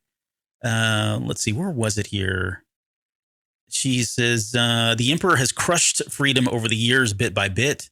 I have opposed him where I could, but I've begun to see that the fight cannot be won in the Senate. And she's saying this out loud, like publicly. Yeah, it's being recorded and broadcast, right? Yeah, exactly. And so she's pretty much signed away her role as a senator. Yeah, she's done. She's leaving the Senate. And of course, the Rebel crew is watching this and like, wow, like this chick has some, right? Because she's saying this so publicly about the Emperor at this point. Zeb's just in the back laughing. Yeah. He's like, yeah. Oh, by the way, Chopper's great in this episode. My goodness, he has so many good moments. I love that droid. I think he is my favorite droid. I think I've said that before, but anyways. But yeah, she's called a traitor at that point. Yeah. And the story goes that, they end up picking her up because the transport ship that she was on gets kind of damaged. They didn't know that she was going to come onto the ship, of course. Right. And then it turns into, Ezra jumping into a Y-Wing. He gets to fly one of those, which is really awesome. We get to see Thrawn. We get to see the TIE Defender program come into it as well. And at the very end, she kind of, there's a great moment in there. I think I've already talked about this, but while all of this is going on, she has this moment where she's talking to Hera, and she's talking about how she's really tried to turn the tide of the Empire through the Senate, and nothing has happened. The Senate is pretty much a lame duck body of politics or a governance at this point, right? Yeah. Which is why the Emperor dissolves it, anyways. By the time we get to but it was all intentional. And again, this is the part of the episode that's really important, I think, from a Mon Mothma character. Well, in the formalization of the rebellion too happens here, but it's very much that Mon Mothma really has been trying to do things through the proper channels, if you will, or at least in the most forthright legal way that she can, thinking she can make a difference within the system. And this is where the whole flaw of, well, I can make a better impact if I join the system and I'm inside, as long as it doesn't corrupt you. Right. Mm-hmm. And she just got, beaten time and time again. And the Emperor is the one who has everything locked up. And he's intentionally locking it up and locking people like her out from being able to do is discrediting senators like Mon Mothma. And so I think these are the things that she alluded to in that discussion with Hera. This is where it's going to be interesting if we fill in those gaps. And it seems like a very real possibility and high likely probability that we are going to get those examples. And this is why it wouldn't surprise me if we did get the Emperor in some limited capacity, even if it's a HoloNet type of thing, about what is going on. Again, it's more this broader context of the galaxy within the smaller scope story of what's going on with Cassian Andor. But the politics aspect of it and what Mon Mothma is trying to do, and how close she's getting in some ways, but maybe how she's just getting closer to being caught. And I think that's why it makes this episode, which is, I think, episode 18, season 3, so important for that character to understand. This is the first time we've really had her speak out since since Revenge of the Sith deleted scenes, of any kind of dissension for her, publicly, and then actually doing something about it and actually calling them a rebellion. I think, and I was just thinking, I wonder if she's going to be outspoken in the series. And I feel like she won't be. Like, it seems like if she is, maybe it's kind of a season 2 thing, because she mentions that they're all around her, right? They're constantly listening, constantly following her. She's almost got this, sense of paranoia because of what the Empire is doing. So I don't know that I wouldn't expect her to be so outright spoken about things. Now, I think she's still trying. She's a very complex character, of course, like most of these characters are, right? Mhm. I believe that she is constantly trying to do the right thing through the Senate, through the right means and right mechanisms. But however, I think we're going to find out that maybe there are things that she can do on the side through somebody like a Cassian Andor or a Saw Gerrera, under the table kind of dealings, right? And I think that's where Bail Clearly Organa probably comes in. And clearly through Luthen, yeah. Yeah, or through Luthen, which it does feel like he's going to be another one of these. He's going to be that middleman type of middleman person. Yep. Yeah. So that keeps her clean, but he still has he's got the dirty side to him to kind of help pull the strings and make some of this stuff happen. And I want to go back on one thing. I misquoted. So that thing about the that she's been trying to fight years by year, or the bits, or trying to fight over the years or whatever. Mhm. That's what she was saying to Hera. What she actually publicly says, and she first prefaces by talking about a massacre that happened. And I don't remember if that was something shown in Rebels or not. It's not important. But she says the massacre is proof that our self-appointed emperor is little more than a lying executioner, imposing his tyranny under the pretense of security. We cannot allow this evil to stand. Gauntlet. That's what she says publicly. Gauntlet throwdown. Yeah. Like that's the middle finger right there over the HoloNet. Yep. So super important. And she talks about this meeting. So again, this is going back to Revenge of the Sith.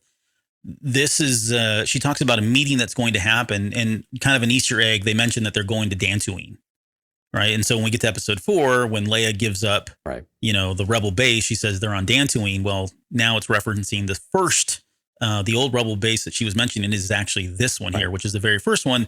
And they're, she's going to Dantooine, and she's making this call to anybody that'll listen to say, look, we're here. I've left the Senate. I publicly said all these things. They've already called me a traitor. And all I'm asking is that if you want to help join this fight, come join me now. I don't know how they get the coordinates out. It's not important. But the episode ends with suddenly all of these ships coming out of hyperspace into their area. And she says, this, my friends, this is our rebellion. That's kind of how it ends. And so that is the birth, like the official birth of the rebellion, which kind of, again, contradicts what we saw in the Revenge of the Sith deleted scenes. Which leads me into the follow-up episode that I think is important, is 0 Hour. I believe it's 2 parts. This is, again, season 3, but episodes 21 and 22. And this is where the rebellion is completely torn apart. And it just speaks to the readiness of the rebellion. And again, looking back to where this series is going to take place, it's still not put together. It's still fragmented. We're getting that feeling from Luthen already. And when they do try to coalesce and actually make some sort of concerted effort or coordinated effort, they don't have it. They just don't have the numbers. They don't have the skill. They don't have they just don't have that coordination in that, just the common unity that's needed for an army to actually make a difference. And so they suffer significant losses. It just shows you how delicate the rebellion is in this frame, how fragile, in this time period. Exactly. Yeah. And I think that's why I like this episode for that, because it tells you, it just shows you, and it's like Empire Strikes Back, right? We feel pretty good coming out of A New Hope. The Death Star is destroyed. The Empire, we're kind of led to believe the Empire is on its heels. Maybe it's got cracks now.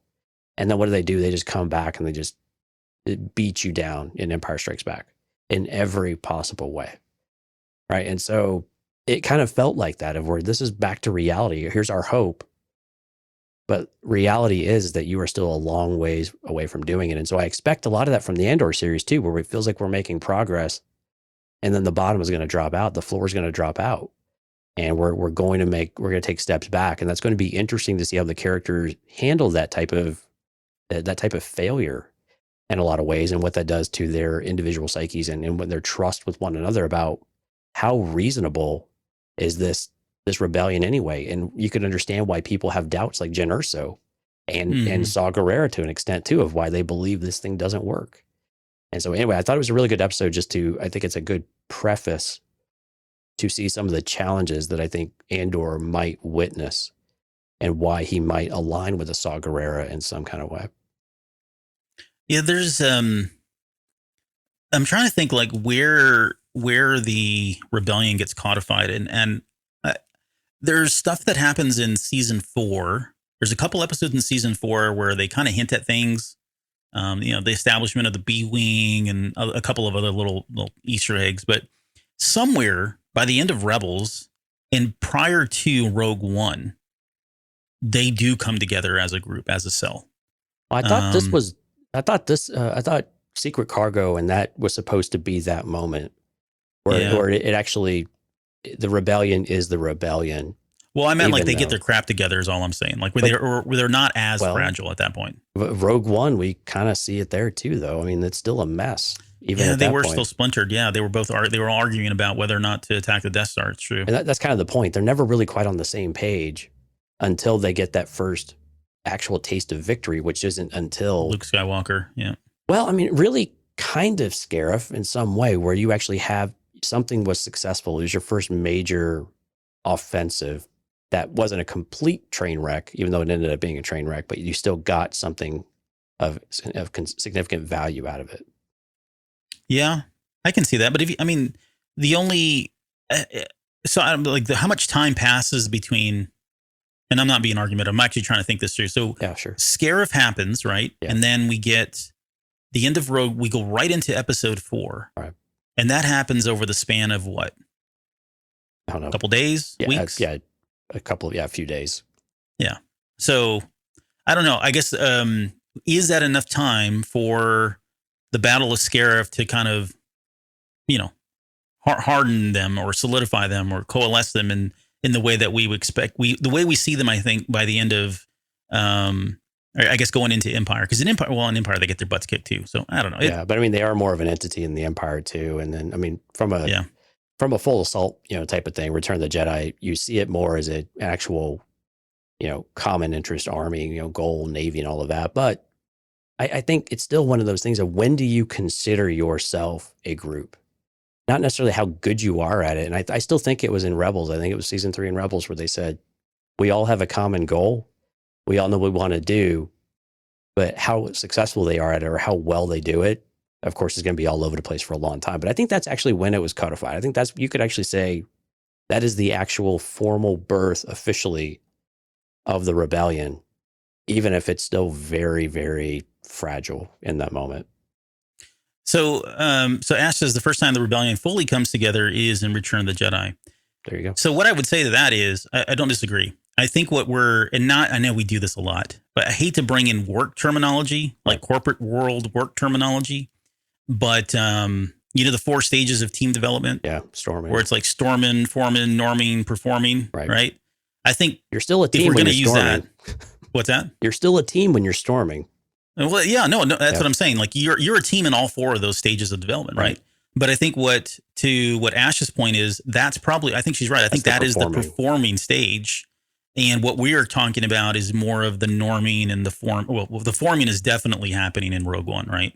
Or the storming is probably happening in Rogue One. And then somewhere in between that, those other 2 stages of team development happen. And by the time we get to Jedi, yeah, I would agree that's when they finally are kind of like, we're all on the same page. We're all working together. We've got, we know how the system works, what doesn't, how to stay elusive.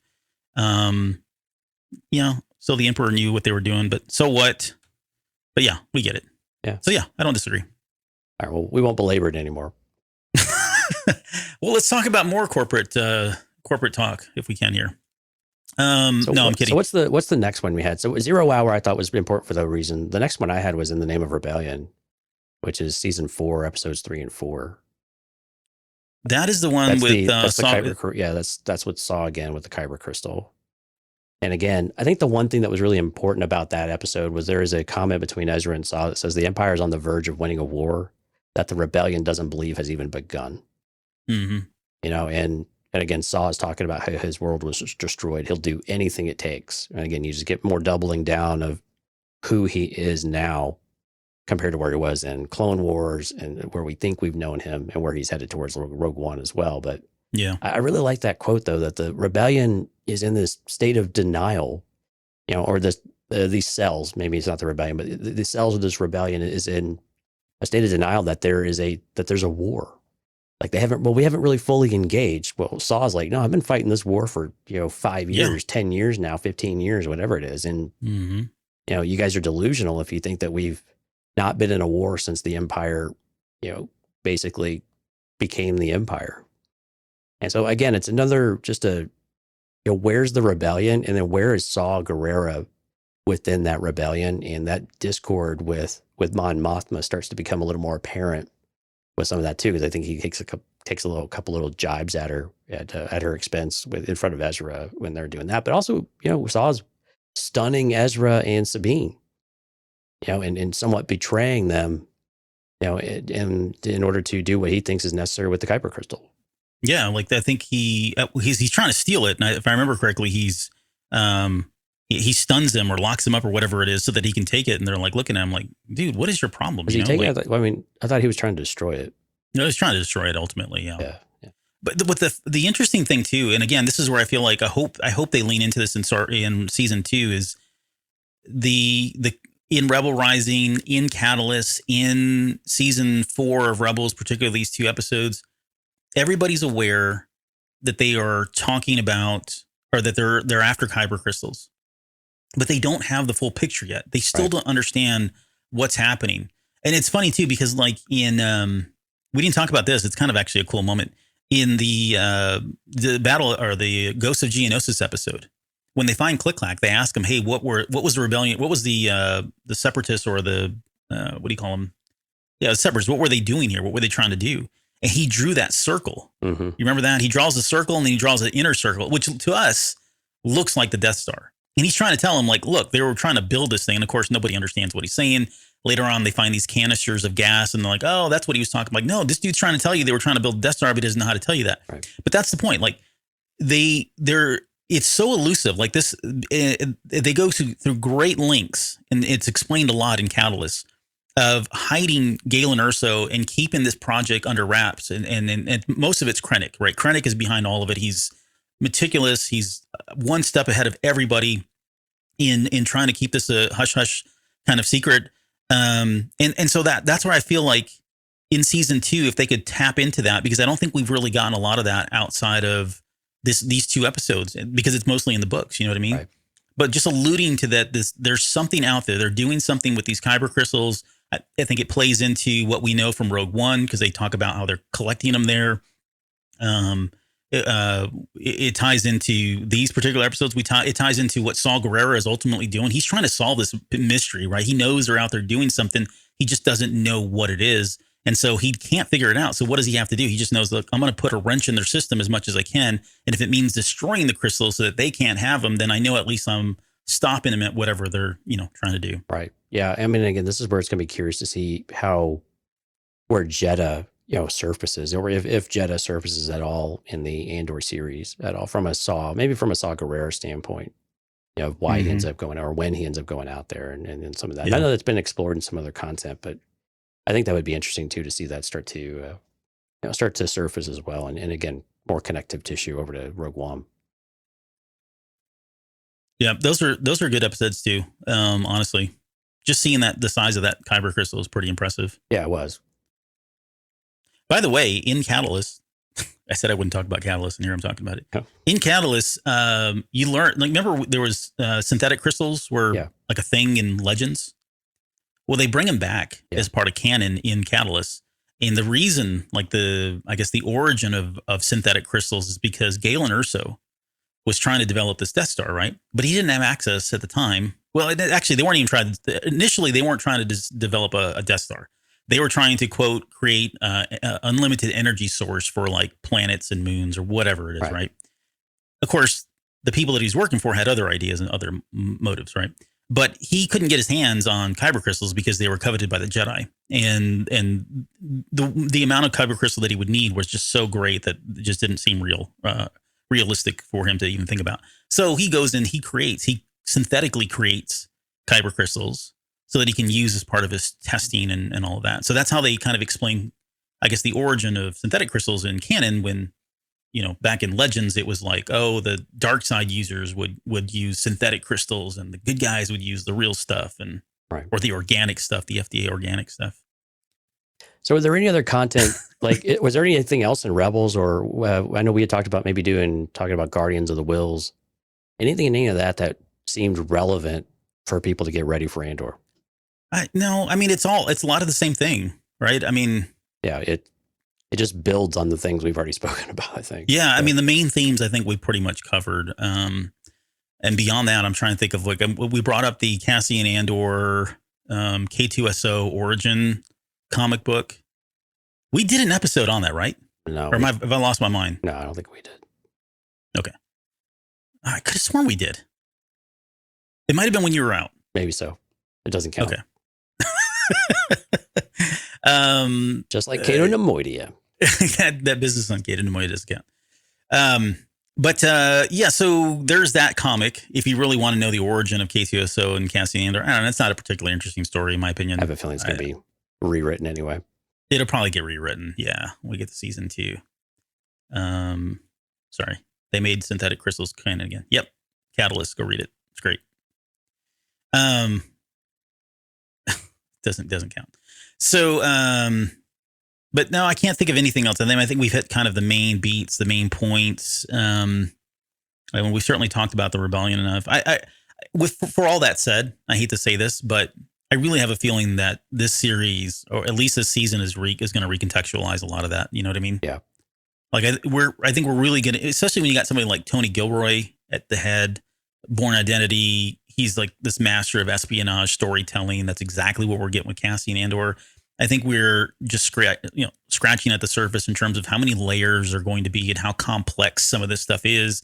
They kind of alluded to that in the interview from the Disney Plus Day stuff that they did, that there is going to be multiple layers and it is going to be very deep and complicated. So, and that's all great stuff. I mean, I think that lends itself to somebody like Cassian Andor and something like the Rebellion, especially the dark side of the Rebellion that we haven't seen so much of yet. I think something else we might see, though, is we might bring back, with like Darth Vader with Obi-Wan Kenobi and with Rogue One, we saw the brutality and the vengeance of Vader, right? Just the pure anger and violence that he can bring.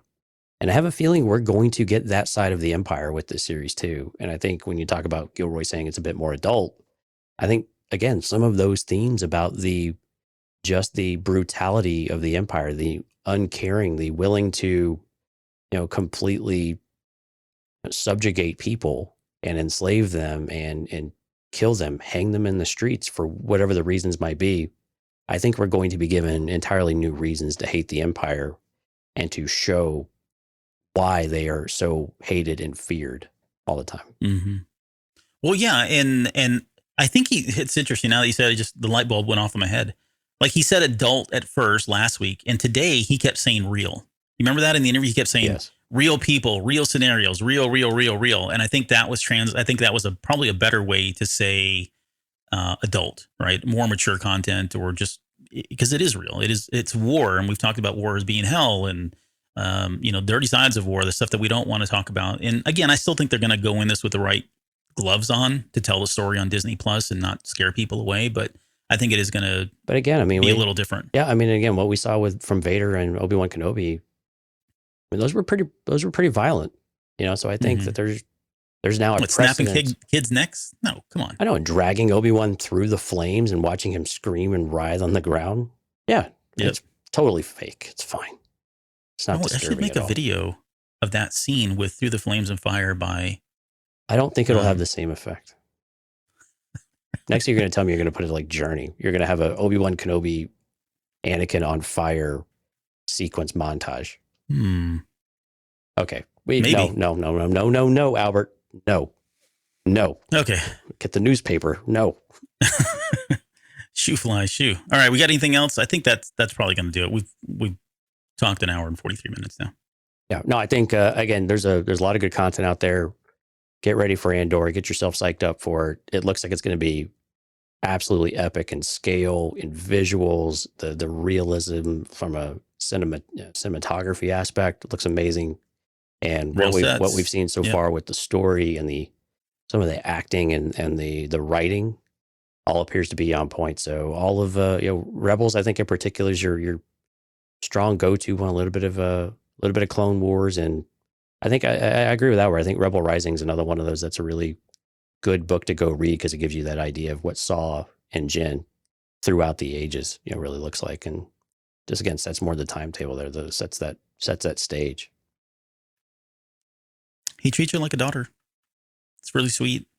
And then he kills people at the same time. So he's complex. He's doing it for her. Makes it okay to protect her. Okay, well, cool. we'll end it there. Hey, do we got any shout outs? Oh, shout out, you say. Yes, we do have some. So if you are listening to the podcast, we do a live stream on Tuesdays and Thursdays, cantinacast.com/YouTube. If you'd like to check us out. Special thanks tonight for chatting with us, Jonathan, Lauren, Sky, Steph, Rob, Jorge, Richard, Gary, Katya, Ash, and Ben Stone. So thank you everyone for hitting the like button, hitting the subscribe button, commenting in the chat. Really do appreciate it. Hit us up on the socials and all that if you want to reach out to us. And remember, listener Q&A is next week, next Thursday. So please send your questions in, cantinacast.com/question, so that we can get those all compiled and answer what's on your mind. Yes, please do so. Looking forward to that episode quite a bit. Okay, if you watched the Patreon episode, I said I had one thing that I had to get done, and I got it done. So I'm still editing the Patreon episode. It's been a very well, busy, you haven't heard it unless you're with the live feed. It's been a very busy few weeks. So I may get this episode out before the Patreon. Actually, I'm going to post the Patreon episode right when we get done here. So it is. Right. It's ready to go. It's ready to go. It's ready to go. All right. Well, this one will be out tomorrow as well. So you get two. You'll get two tomorrow morning when you wake up. You get a twofer from Topher. Yep. Okay. We'll see you guys next week.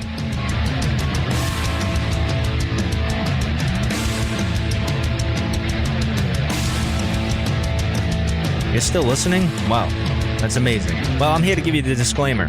Normally we do a big, long, drawn-out disclaimer thing saying what's what and who's what and all that other stuff, but I think you guys kind of know that Lucasfilm and Disney have no affiliation with us at all, and we have none with them. We talk about Star Wars, which is their property and all that other good, fun stuff, but I think you can tell which is our stuff and which is their stuff. If you can't, well, then send a lawyer to send an email to me and I'll be glad to chat with them. Other than that, you know what's what, so that's your disclaimer.